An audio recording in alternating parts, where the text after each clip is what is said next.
ઉચ્ચતર માધ્યમિક શિક્ષક ભરતી માટે ટેટ અને એચએસ મીન્સ 2024 યોજાયેલી પરીક્ષાનું પ્રથમ સત્ર સવારે 10:30થી બપોર 1 વાગ્યા સુધી યોજાશે, જેમાં પ્રશ્નપત્ર 1 અંતર્ગત ભાષા ક્ષમતાની પરીક્ષા લેવામાં આવશે, જ્યારે બીજું સત્ર બપોરે 3થી સાંજે 6 વાગ્યા સુધી યોજાશે, જેમાં પ્રશ્નપત્ર 2 અંતર્ગત વિષય વસ્તુ અને પદ્ધતિશાસ્ત્રની પરીક્ષા લેવામાં આવશે.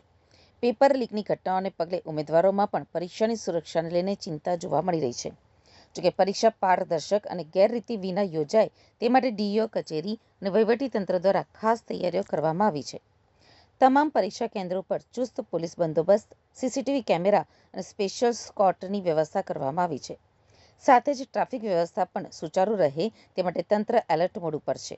હવે જોવાનું એ રહેશે કે હજારો ઉમેદવારોના ભવિષ્ય સાથે જોડાયેલી આ પરીક્ષા કોઈપણ ગેરરીતિ વિના સંપૂર્ણ પારદર્શક રીતે પૂર્ણ થાય છે કે નહીં. જી, આપનું નામ? મારું નામ ચૌધરી પ્રિયાબેન દિલીપભાઈ છે. હું હમણાં હાલમાં માંડવીથી સુરતમાં વનિતા વિશ્રમ સ્કૂલમાં ટાટ એચએસની એક્ઝામ આપવા માટે આવ્યા છે, મેન્સની. હમણાં તૈયારી અમારી 2-3 વર્ષથી ચાલુ છે. એવી એક્સપેક્ટેશન રાખીએ છીએ કે આ વર્ષે અમે નીકળી જઈએ અને એક્ઝામ જે લેવાય છે તેમાં કોઈ પણ કૌભાંડ નહીં થાય અને કાર્ય સારી રીતના સંપન્ન થાય એવી અમે ગવર્મેન્ટ પાસેથી એક્સપેક્ટેશન રાખીએ છીએ.